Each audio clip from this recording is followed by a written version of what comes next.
It has been 10 years since a tsunami laid waste the Pacific coast of northern Honshu, Japan's most populous island. The tsunami and the undersea earthquake which triggered it, the largest ever recorded in the region, killed nearly 20,000 people, destroyed over 100,000 homes, and threw the lives of tens of millions into turmoil. The direct economic cost, estimated at over $200 billion, was larger than that of any other natural disaster the world has seen. And yet for many around the world, the event is remembered for just one thing: the ensuing crisis at the Fukushima Daiichi nuclear power plant. The earthquake cut the plant off from outside sources of electricity. The tsunami easily topped the plant's sea walls, flooding the underground bunkers containing its emergency generators, a foreseeable risk Japan's neutered regulators had failed to foresee. Because there was no way to cool the reactor cores, the nuclear fuel within them began to melt. Amid fire, explosion, and alarming amounts of radiation, a puddle from hell began eating into the plant's concrete foundations.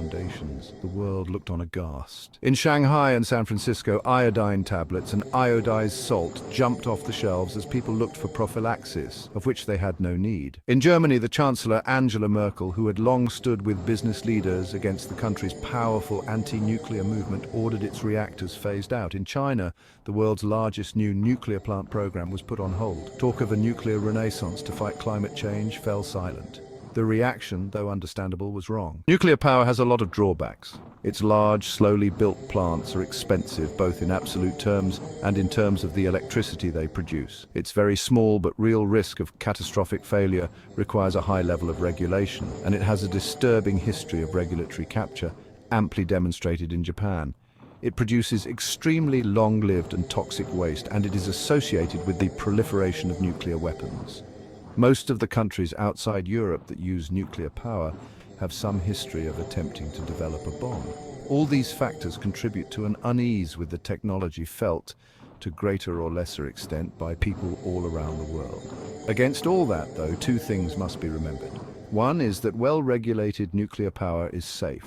With the terrible Soviet-era exception of Chernobyl, nuclear disasters come without large death tolls.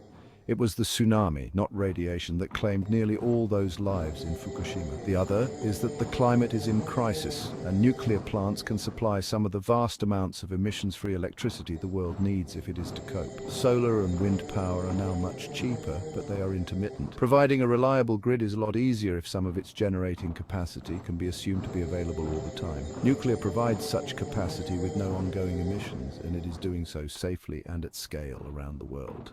Despite this, safe and productive nuclear plants are being closed across the rich world. Those closures and the retirement of older sites mean that advanced economies could lose 2/3 of their nuclear capacity by 2040, according to the International Energy Agency. If new fossil fuel infrastructure fills the gap, it will last for decades. If renewables do so, the opportunity cost will be measured in gigatons of carbon. Renewables replacing nuclear capacity would almost always be better deployed to replace fossil fuel capacity. Sometimes the closure of nuclear plants is largely a matter of economics. In places where emitting carbon dioxide comes with no price, such as America, the benefits of being emissions-free are hidden from the market. That hurts nuclear, and it should be rectified.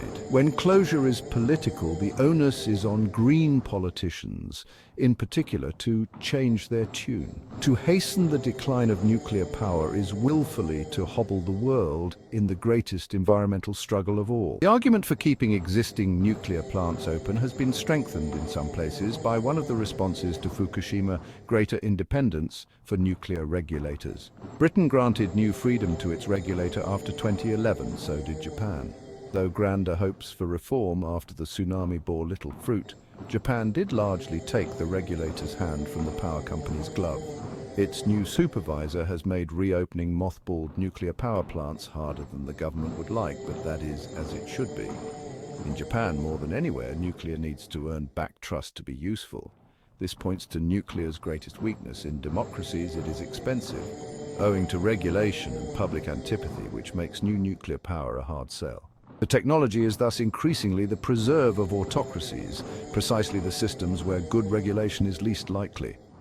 Having paused after Fukushima, China's nuclear plans accelerated as part of an effort to reduce reliance on coal. China produced as much nuclear energy in 2019 as it did in 2011. It has reactors under construction and another planned. Countries wanting new nuclear plants now look to China and Russia as suppliers. There is a strong case for democracies seeking to replace aging nuclear plants with non-intermittent equivalents to join the importers. If Chinese reactors are designed in the knowledge that they will have to meet with the approval of independent regulators, the world will be a safer place. At the same time, in boosting energy R&D to tackle the climate crisis, Western governments should be sure to give nuclear its fair share. There are real attractions to some new approaches, notably smaller reactors with lower unit costs. In platoons, they can replace old plants. Singly, they can add incremental capacity where needed. They might perhaps be used to retrofit old fossil fuel plants. It's critical. Nuclear power has drawbacks the size of a tsunami, but with Chinese plants being built today that will not be decommissioned until the 22nd century,